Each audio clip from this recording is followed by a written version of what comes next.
Bismillahirrahmanirrahim. Assalamualaikum warahmatullahi wabarakatuh. Gimana kabarnya anak-anakku semuanya? Tentunya sehat-sehat selalu. Semoga anak-anak selalu dalam lindungan Allah Subhanahu wa taala. Amin. Pada kesempatan pagi hari ini, mari kita belajar bersama-sama, dengan Bu Fitri. Tema 1, Mupel IPA KD 3.1, selamatkan makhluk hidup. Selamat menyaksikan video berikut ini. Tema pertama, selamatkan makhluk hidup.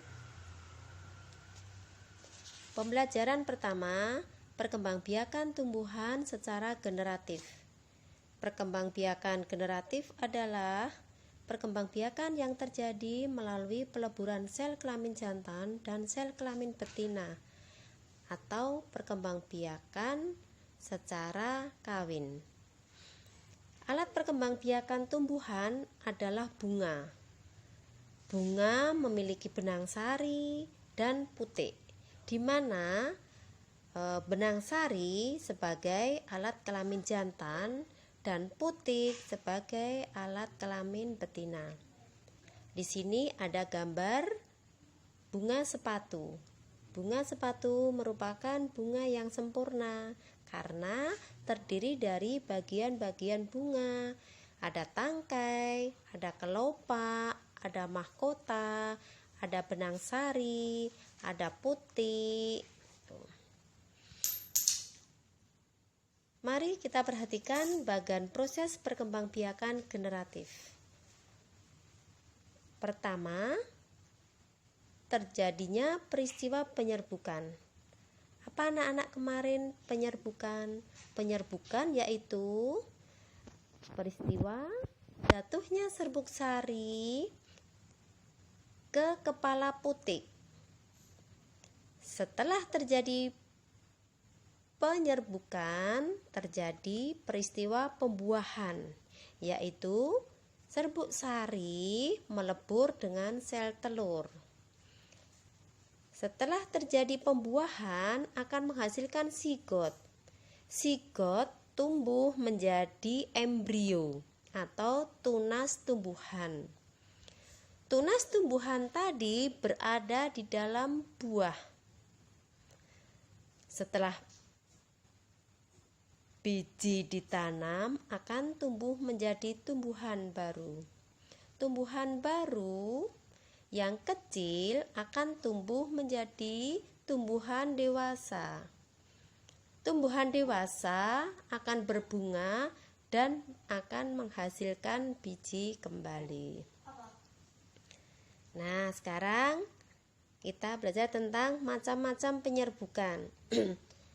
Penyerbukan ada 4. Ada penyerbukan sendiri, ada penyerbukan tetangga, ada penyerbukan silang, penyerbukan bastar.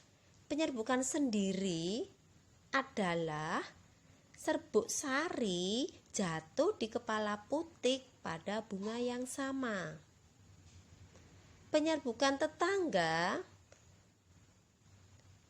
apabila serbuk sari jatuh di kepala putik pada bunga yang masih satu tumbuhan. Nih ada gambarnya penyerbukan silang. Penyerbukan silang terjadi apabila serbuk sari jatuh di kepala putik pada bunga lain yang sejenis tetapi berbeda tumbuhan. Penyerbukan bastar adalah penyerbukan apabila serbuk sari jatuh di kepala putik pada bunga yang berasal dari tumbuhan yang berbeda varietesnya. Oke, ini ada gambar lebah. Di sini lebah berperan membantu penyerbukan bunga. Coba ya anak-anak, sebutkan hewan-hewan yang membantu proses penyerbukan. Yuk sebutkan. Siapa yang bisa dikasih hadiah sama Bu Fitri nanti. Oke lanjut. sekarang kita menginjak pada pembelajaran 3. Perkembangbiakan tumbuhan secara vegetatif. Perkembangbiakan secara vegetatif terjadi tanpa perkawinan, yaitu peleburan antara sel kelamin jantan dan sel kelamin betina. Tujuan dari perkembangbiakan adalah untuk menghasilkan tumbuhan baru atau dengan sifat-sifat baru.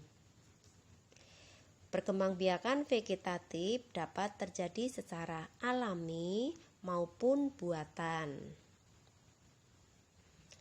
Nih, sekarang kita perhatikan, kita pelajari bersama anak-anak. Perkembangbiakan vegetatif alami ini dapat terjadi dengan 1. Tunas, 2. Umbi lapis, 3. Umbi batang, 4. Umbi akar, 5. gerage, 6. akar tinggal atau rizoma, dan 7. spora. Yo, coba anak-anak soleh-solehah, coba sebutkan contoh dari perkembangbiakan vegetatif alami. Siapa yang bisa? Yuk, dikasih contoh sama Bu Fitri dulu. Tunas, yang berkembang biak dengan tunas, contohnya pisang, bambu, tebu. Oke, pinter. Lanjut. Umbi lapis. Yuk, sebutkan tumbuhan yang berkembang biakannya melalui umbi lapis. Yuk, ada bawang merah, ada bawang putih, dan bunga bakung. Oke, 100. Sekarang yang perkembang biakan vegetatif dengan umbi akar. Contohnya singkong, wortel, lobak. Iya, pintar. Sekarang yang gerage, contohnya arbai, pegagan, dan semanggi. Oh iya, gerage nama lainnya apa anak-anak? Iya, pintar. Gerage nama lainnya stolon. Oke, sekarang yang ke-6, akar tinggal atau rizoma. Contohnya, itu ada gambar apa itu? Jahe, iya jahe. Temannya jahe apa? Ada kunyit, ada lengkuas, dan contohnya sebutkan lagi nanti oleh anak-anak sendiri. Sekarang yang ke-7, spora. Yuk, contohnya tumbuhan yang berkembang biak dengan spora. Ada lumut dan tumbuhan paku-pakuan. Oke, sekarang kita perhatikan tayangan kita yang ini. Perkembangbiakan vegetatif buatan. Tadi alami, sekarang buatan. Ada mencangkok, ada setek batang, ada setek daun, ada merunduk, ada tempel atau okulasi, dan ada menyambung. Nah, tadi yang secara alami sudah dikasih contoh sama Bu Fitri. Sekarang yang vegetatif buatan, coba dicari contoh tumbuhannya. Oke? Oke. Lanjut. Sekarang kita menginjak pada subtema 2. Hewan perkembangbiakannya itu ada 3. Ada ovipar, ada vivipar, dan ovovivipar. Cara mengingat-ingatnya mudah anak-anak. Kalau ovipar, O itu kan bulat, telur. Berarti ovipar itu bertelur. Vivipar melahirkan. Ovovivipar bertelur kemudian melahirkan. Oke. Coba kita perhatikan gambar ini semuanya anak-anak. Yuk. Kira-kira ini contoh hewan ovipar, bertelur. Ciri-cirinya apa anak-anak? Oh iya, tidak memiliki daun telinga dan mengerami telurnya. Oke, contohnya apa? Burung, ikan, reptilia, katak, dan sebagainya. Oke, ini ada gambar apa anak-anak? Ayo, ya, coba diperhatikan.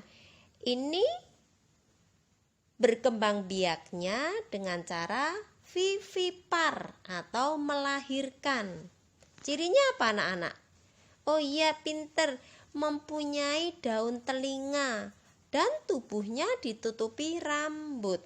Nah, contohnya apa?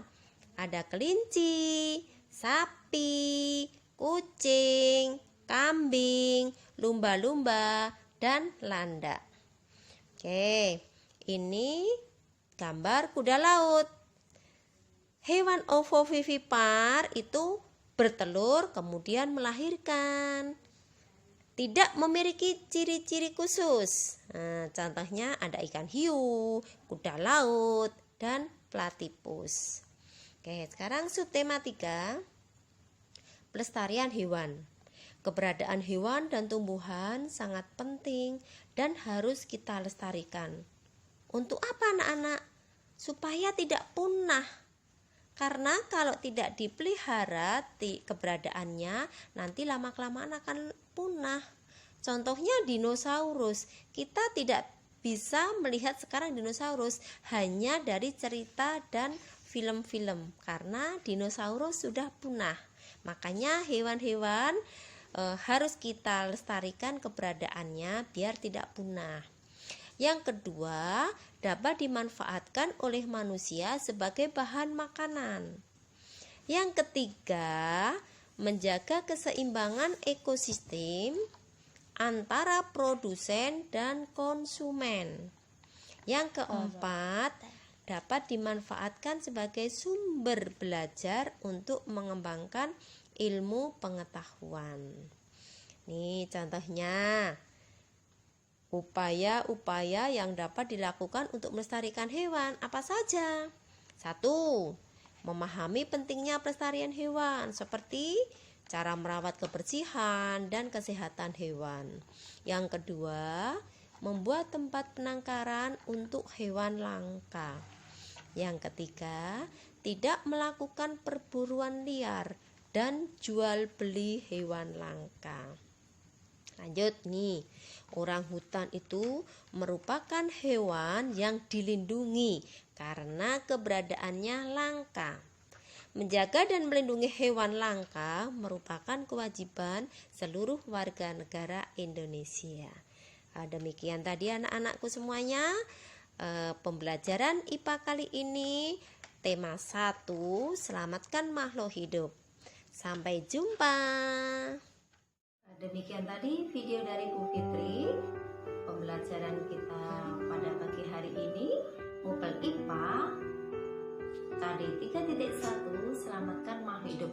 Mudah-mudahan bermanfaat bagi anak-anak, dan apabila kurang paham, nanti kalau ada kesempatan untuk bertatap muka bisa kita sharingkan bersama-sama lagi. Wassalamualaikum.